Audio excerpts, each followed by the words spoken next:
Hey guys, me add some more to the guys. I'll give you guys some preview for this week's Champions League. It's going to be insane, guys. We have 4 games coming up this week, and honestly, these 4 games could be the defining thing for them this entire season. Let's start with RB Leipzig versus Tottenham Hotspur. Now, with the first leg being played, RB Leipzig have a 1-0 lead coming into this game. And basically, they have the home advantage here. They've already scored one away goal, and Tottenham didn't score anything. And you guys will vividly remember that RB Leipzig dominated. RB Leipzig dominated at the Tottenham Hotspur Stadium, and the only reason they won 1-0 was because of Hugo Lloris. Had Hugo Lloris not been so great, Tottenham would have been completely out by now. And so, with all this being said, despite the fact that RB Leipzig haven't been exactly on great form this year, just this year alone, and Timo Werner has not been at his best, he hasn't scored a goal at home, I would say. I think this could be a big moment for Timo Werner. I think Julian Nagelsmann will get the better of Jose Mourinho. And so, yes, I will I will take a turn on my predictions on this one and say RB Leipzig will win the return leg 2-1. Yes, so that means it'll be a 3-1 aggregate score, and I accept defeat, and I concede defeat for originally predicting Tottenham to advance. And I just think that Tottenham's squad is so depleted. No Kane, no Son. I feel like had Son been in this game, I would have seen. I think I would have given him much more chance. But Son got injured at like the last minute.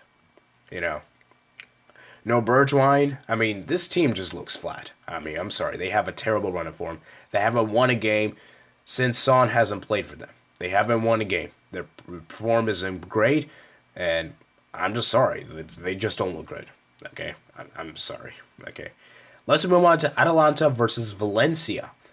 Valencia versus Atalanta, my bad. Valencia, I would say the first leg was pretty even. Pretty even as far as the chances are concerned. However, there was one team that was more clinical on the night, and that was Atalanta. And it showed, man. Atalanta dominated them. 4-1 scoreline.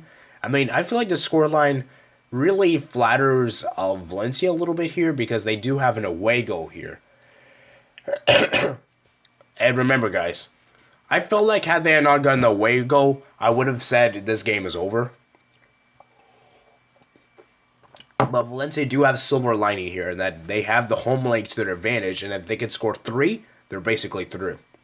Now, the two problems for them are, one, this game will not be played, and this game will be played behind closed doors, obviously due to the coronavirus.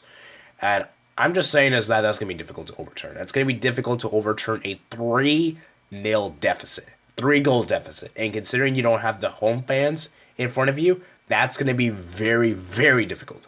And considering Valencia have been a very inconsistent team, they haven't been looking great in the La Liga. They keep scoring, and then they sometimes they're never a team you can really trust. They're not a team you can trust, and this isn't a team that you can really rely on.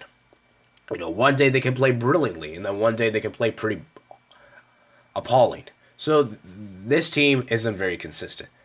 Okay? And Atalanta, man, one thing they know how to do is score goals. Score goal, goal, goal, goal, goal, goal. In fact, they have scored in the Serie A. They have scored 7 times. Yes, guys, I repeat. They have scored 7 times in the Serie A. That's ridiculous. I don't see many teams doing that in a regular basis, and that's impressive. Okay, not just at home, too. They've even scored away from home as well. So I am backing this game to be a draw. I'm going for a simple draw here, a 2-2 draw, and the aggregate score will be a 6-3. 6-3 Atalanta. Okay, so for me, I could see it's difficult to really separate the teams again. I think Valencia will have learned their lesson from the first leg, and I think they'll come in here to much better form. And I think Atalanta won't really have to do much because I feel like once they score an away goal, this tie is over. Okay, so yeah, Duvan Zapata I would keep an eye on. I would also keep an eye on Gamero, Dominic. You know. Obviously, Galini's good too. Papa Gomez. You know, these Atalanta players are very, very good. Okay. moving on to the next two games. This is where I would say it's a pretty these two games aren't as straightforward as were originally intended, because I would say from the beginning I would have said that Liverpool would have gone easily through against Atletico Madrid. But Atletico Madrid have picked up on form. Atletico Madrid have been picking up on form, and they have been scoring goals, which has been the main thing Atletico struggles with in games. And Liverpool, they have not been in great form. They have not been in great form. In fact, this year they haven't really shown to their best. I feel like this year they haven't really shown like their peak level. I feel like this year they've kind of been a little too complacent. I think they have been a little too eased up, and I think the winter break vacation has really made this team into like I don't want to say average is another word, but not as impeccable as before. Considering their run of form has not been great. In fact, they've lost to Chelsea in the FA Cup. They lost to Watford, and in the Premier League, they lost to Atletico Madrid on the road and couldn't even get a shot on target. They lost to. I mean, they fortunately won against West Ham. I mean, they won against Norwich City pretty ugly. I mean, this team hasn't been really in great form. This team has not been in great form, and it's showman. And like that, I think that one-line scoreline, while it might seem very small, it's a big scoreline, because as I said before, guys, Atletico Madrid are one of the best teams defensively around the world. They know how to frustrate teams. And as I said before, guys, Diego Simeone has an impressive record in the Champions League. He has never lost a two-legged game against someone other than Ronaldo. So anyone that's not... Basically, he's only lost to Ronaldo in the two-legged games and one-legged. He's never lost to anyone excluding Ronaldo. So that's a pretty impressive record against one of the best goal scorers in the world. He has never lost. That's a very, very good record in the knockout stage, and that is something that Liverpool needs to worry. Now, the same could be said that Jurgen Klopp has never lost a two-legged tie. That is also true as well.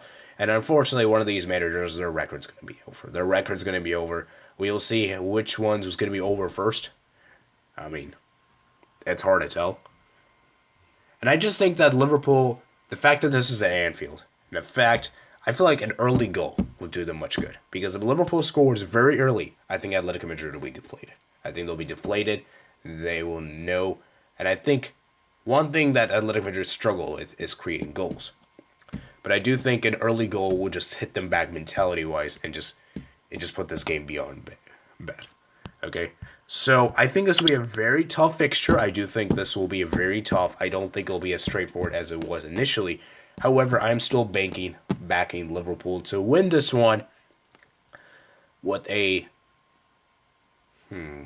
score prediction. I was originally going to go for a 2-0. Am I going to go for 2-0?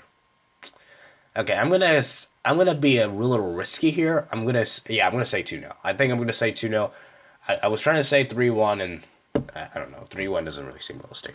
But the fact that they did this against Barcelona, and I know Barcelona are not the same as Atletico. I understand that, but there's gonna be one of those big European nights. Okay, so I'm gonna go for a 2-0 Liverpool win here. I think an early goal from Mohamed Salah or Sadio Mane will do them much good.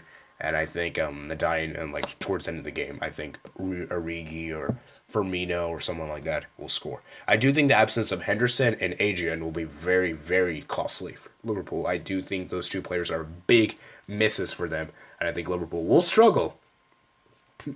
But Atletico Madrid have not been able to win games. They've only been able to draw. And a draw would technically be beneficial here, because if they manage to get a draw, regardless of the score, they're going to go through. So a draw would do them much good here. Okay? And finally, the last game, and the one that's the most trickiest to call, and the one that I am like, I don't know. I mean, this one is a tough one. It's PSG versus Dortmund. Holy moly. This one's a tough one. The fact that this is played behind closed doors really damages PSG's in this case, because PSG, they don't have the home crowd to support them. And Dortmund will benefit from this. Dortmund, they won't have their... While they won't have any fans, they won't feel like pressured. They're going to feel calm, and this will feel like a neutral venue for them. I wouldn't say a home or away game for them. And I just feel like, as a whole, this one will benefit Dortmund massively. And as you guys know, Erling Haaland completely did the game. He completely destroyed PSG on his own. He had a massive sprint run. He scored 2 incredible goals. And PSG looked really flat. They didn't look any sign of. They didn't look great at all. PSG looked very, very uninspiring. And that performance, if they do that in the Parc des Princes, I could see Dortmund doing this again. I could see Erling Haaland giving a masterclass performance again. This one's a tough one, man. This one's a very, very tough one. Okay? I am genuinely scared. I don't know what to predict here. Like, I don't know which team I'm going to back. Because on one hand, I want to go with PSG. I really do. Because I want to see PSG actually do well in the Champions. I'm tired of them bottling every year. You know, I want to see this team actually do something. And while Dortmund, on the other hand, they're a great team too. You know, Dortmund's really attack's been great. Jadon Sancho, Erling Haaland, Reno, the young American kid. I mean, Witzel. I mean, this team looks really good. Dortmund look really good. And I think one of the things they've also been struggling is defense. And I think both teams are pretty evenly split here. Okay? And PSG's attack is very good as well. Mbappe, Cavani, Neymar, Icardi, Di Maria. Okay? But if there's one thing PSG needs to do is be consistent. Because they played extremely well against Real Madrid with a 4-3-3.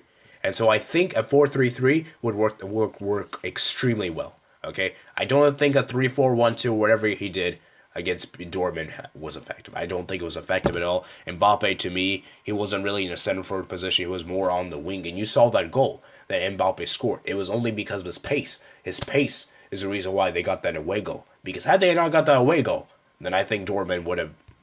I think PSG would have been out for sure. And so I hope Thomas Tuchel learned his lesson and used that formation. Because like I said before, guys. And he needs to start Cavani or Icardi. Because one of these two needs to start. He can't start neither of them, okay? Because these two are lethal center forwards. And these two can provide the much goal-scoring opportunities. And I think if he doesn't play that, I don't see PSG going through, okay? And so I think PSG will have learned their lesson. Verratti is suspended. Meunier is suspended as well. We can see Goya slide in. We can see Carrel slide in as well. And so it's going to be very, very difficult to predict because these two teams are very, very evenly split, I would say. And the only thing I would say that separates them is probably the amount of consistency and the amount of form. And I think Dortmund, we can all agree that they have much better form. They are a much better league. I mean, League One and Bundesliga. Bundesliga is obviously more competitive. And remember, guys, at this same position last year, Man United could not even beat PSG. I mean, no. Let me rephrase that. PSG couldn't even beat Man United over the two legs. They won 2-0 at Old Trafford and somehow bottled it. 3-1 at their own stadium. Like, how can you explain that? Like, that's ridiculous. Okay? I'm not trying to mean anything to Man United fans. But Man United, that team was not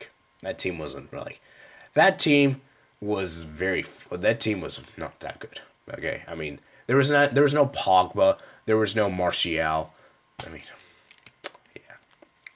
I don't know, man. I really don't know what to go for this one. I could see this one going all the way.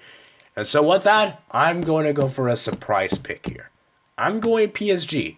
Just about to edge this one. With a slender 2-1 in their favor. And I think it will go to a penalty shootout.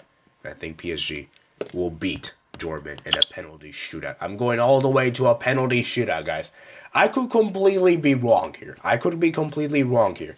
And this one, I don't know. I mean, this one, I'm slightly leaning towards PSG, but I could very well see Dortmund going through. Okay? I could very well see it. Okay?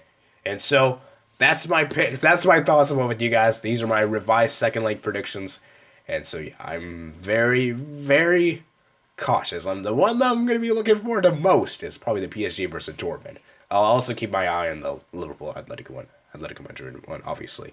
But this one, I would say, oh boy, it's going to be a mouth-watering one. This one's going to be a big one indeed. And I am very curious to see which team will progress. Because I feel like for this one, it's really down to the wire. So let me know what you guys think below in the comments below. As you guys can see, I'm still not feeling 100%. Hopefully, in the next couple of days, I will feel 100%. So I'm slowly getting better. I think my health has been improving. It's not as bad. Like Saturday and Sunday was pretty bad. Today, I think I've improved a lot. I think today has been a step in the right direction. I think it will take some time for me to overcome this sickness. So, I hope you guys enjoyed this video, guys. Peace out.